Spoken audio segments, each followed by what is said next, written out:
बिस्मिल्लाहिर्रहमानिर्रहीम। अस्सलाम वालेकुम। मैं शाहिद सकलैन हूँ। आप मुझे मेरे यूट्यूब चैनल फेसबुक पेज पे देख रहे हैं। आज 17 सितंबर है, मंगल का दिन है। कुछ दिन पहले मैंने आपके साथ एक परदेसी का, एक मुल्क से बाहर रहने वाले का, अपने घर के मुस्तकबिल को, घर वालों के मुस्तकबिल को बेहतर बनाने वाले का जो है वो एक बहुत ही अफसोसनाक खबर आपके साथ शेयर की थी। और ये खबर थी आज़ाद कश्मीर हजीरा से ताल्लुक़ रखने वाले राजा कासिम की। सऊदी अरब में ये वहाँ पे जॉब कर रहा था, कुछ अर्सा पहले गया था और वहाँ पे इसके साथ अफसोसनाक वाक़या ये पेश आया कि इसको इसके अपने रूममेट ने, जो इसके साथ रह रहा था, इसका दोस्त भी था, उसने महज कुछ कोई 2500 रियाल के एवज़ जो है इसके साथ फ्रॉड किया था। और फिर उसके बदले में इसको जब पता चला तो उसने इसको कत्ल कर दिया। अब उसकी लाश जो है वो पाकिस्तान पहुंची। जब लाश पाकिस्तान पहुंची, इसके गांव पहुंची, तो यकीन करें, वीडियोस मैंने देखी हैं, आपको तस्वीर जो है वो मैंने थंबनेल पे लगा दी। वहाँ पे जो है वो हज़ारों की तादाद में लोग जमा हुए। और ये कहा जा रहा है, वहाँ पे जजीरा में मेरी दोस्तों से बात हुई है, वो ये बताते हैं, कश्मीर के दोस्त, कि जी वैसे वहाँ पे रिवाज है कश्मीर में कि अमूमन जो है लोग जनाजे में बड़ी तादाद में शिरकत करते हैं। वैसे भी जनाजे में शिरकत करना, इसमें कोई शक नहीं है कि बहुत बड़ा सवाब है, लेकिन इसके जनाजे में स्पेशली लोग दूर दूर के गाँव से आए। पहाड़ जो है वो कहते हैं कि जनाजा, क्योंकि कश्मीर में ज़्यादातर पहाड़ है, तो जहाँ जनाजा हुआ वो कहते हैं कि आसपास के पहाड़ों पर भी लोग थे, इतने लोग इसके जनाजे में शिरकत के लिए आए। और वजह यही थी कि ये जो है इसके वालिदैन, और इसकी जो है वजह ये थी कि गरीब था, वहाँ पे गया, मेहनत मजदूरी के लिए गया, फिर इसके साथ मिसहैप हुआ। और फिर उसके बाद जो है ये इसकी बहनें हैं बहुत सारी, 9-10 बहनें बताई जा रही हैं, और ये उनका जो है वाहिद कफ़ील था। लेकिन अनफॉर्चुनेट वाक़या इसके साथ पेश आया, ये सारा कुछ किया। आगे चल के मैं इसकी ज़रा थोड़ी सी तफसील आपको बताता हूँ, लेकिन उन लोगों के लिए जिनको ये वाक़या पता नहीं है, ज़ाहिर है, उनको थोड़ी सी इंसाइट दे दूँ, इस वाक़ये के हवाले से बता दूँ ये हुआ क्या है। सऊदीया में जी ये वाक़या पेश आया, जहाँ पे यही राजा कासिम जो है, इसका आज़ाद कश्मीर से ताल्लुक़ था, ये वहाँ पे रह रहा था। और इसको कमरे में बैठे हुए जो है मैसेज आया इसके मोबाइल फ़ोन पे, और इसको बताया गया कि जी आपके बैंक अकाउंट से 2500 रियाल निकल गए हैं। ये बड़ा परेशान हुआ। इसके साथ जो रूममेट था उसको इसने बताया कि पैसे कट गए हैं मेरे से। उसने कहा यार मुझे इल्म नहीं है।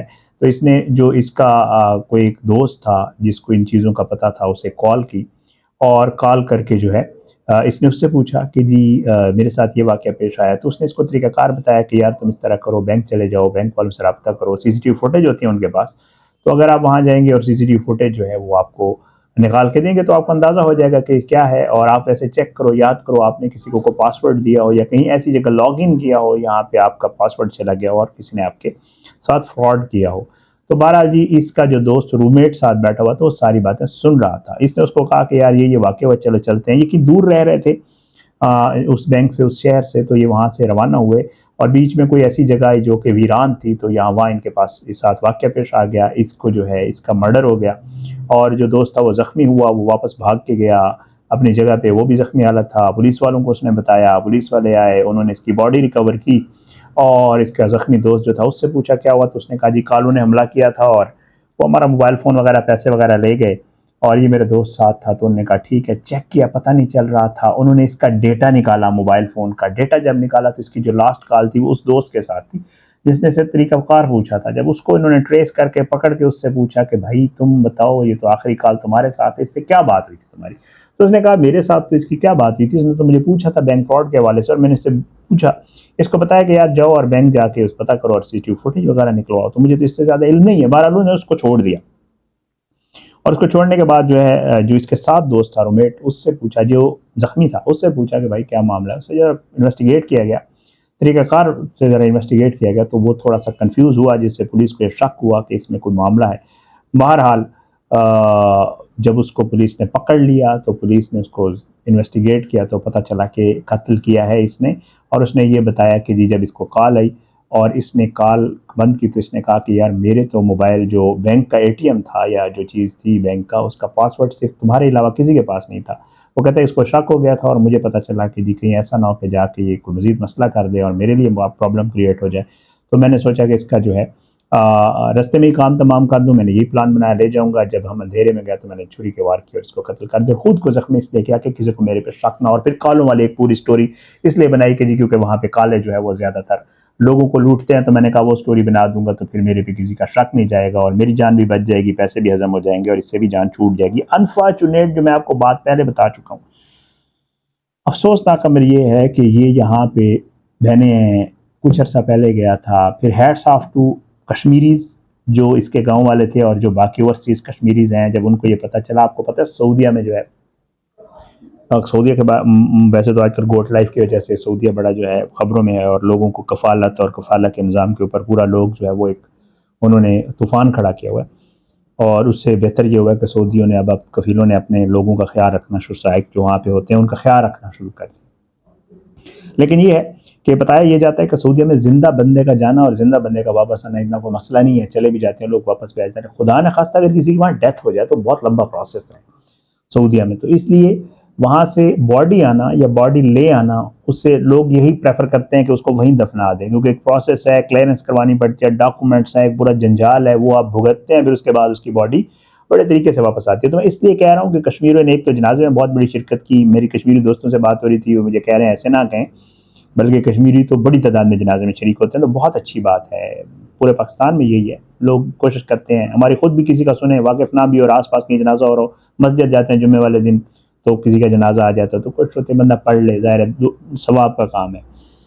اور لیکن کشمیریوں کے حوالے سے جو ہے یہ ہے کہ کہا جا رہا ہے کہ اوورسیز کشمیریوں نے اس کی باڈی واپس لانے میں, اس کا پروسیس کروانے میں, ان ساری چیزوں میں بڑا کردار ادا کیا, اور ان کی کوشش کی وجہ سے جو ہے یہ باڈی جو ہے وہ پاکستان واپس آئی ہے. ورنہ اس کی جو فیملی تھی, جو اس کے پیچھے گھر والے ہیں, ان کے حوالے سے بتایا جا رہا ہے کہ ان کے یہ معاملات نہیں ہیں کہ وہ اس کی باڈی واپس بھی لا سکتے. تو بہت زبردست, بہت اچھی بات, مجھے بہت اچھا لگا.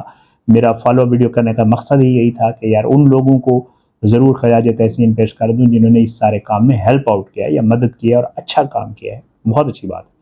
لیکن ساتھ ساتھ ابھی میں نے تھوڑی دیر پہلے جیرہ میں بھی کوشش کی ہے, اور آزاد کشمیر میں میرے دوست ہیں اپنا مظفر آباد میں اور باغ میں نے انہیں بھی کال کی ہے. کوشش ان کی فیملی تک پہنچنے کی اور ان کی فیملی سے رابطہ کرنے کی. ہر حال میں ہم سب دوستوں کو کوشش کروں گا, اگر آپ لوگ بھی مجھے کہیں گے تو میں آپ تک بھی ان کے فیملی کا کانٹیکٹ پہنچاؤں گا. یہ ایک بہت اچھی بات ہے کہ اگر میں یہ ایک واسطہ بن سکوں آپ لوگوں تک یہ پہنچانے کا اور ان کی فیملی کو ہیلپ آؤٹ کرنے کا. ظاہر ہے وہ ایک واحد کفیل تھا, اگر وہ چلا گیا تو اس کے بعد گھر والوں کے معاملات جو ہے وہ اگر ہم سب مل کر کوئی ایسا لک آفٹر کر سکیں تو بہرحال انشاءاللہ کوشش یہ ہوگی, میری کوشش ہوگی, مجھے ان کا کوئی کانٹیکٹ ملا تو میں آپ لوگوں کے ساتھ ضرور شیئر کروں گا. اور آپ لوگوں سے بھی درخواست ہے, جو کشمیر میں رہنے والے میرے ویورز ہیں جو ان کے گاؤں کے آس پاس رہتے ہیں, ان سے بھی درخواست ہے کہ ضرور خیال رکھیں اور دوسروں تک بھی ان کی آواز, اور اس قسم کا جو بھی واقعہ ہوتا ہے ظاہری بات ہے اس طرح کے جو بھی لوگ ہیں ان کی آواز آپ ضرور بنا کریں اور لوگوں تک پہنچایا کریں, ہیلپ کیا کریں, دوسروں کو ریکویسٹ کیا کریں. آپ کو اگر کسی کا کیس پتہ ہو کہ یار یہ بندہ ڈیزرونگ ہے اور یہ سفید پوش ہے اور یہ کسی سے ذکر نہیں کر سکتا, تو آپ بن جایا کریں اور آپ کہہ دیا کریں, دوستوں سے ریکویسٹ کر کے کچھ کرا کے وہاں چپ خاموشی سے پہنچا دیا کریں تاکہ ان کا بھی بھرم رہ جائے اور آپ بھی جو ہے وہ اس کار خیر میں شریک ہو جائیں. بہرحال بہت اچھی بات ہے.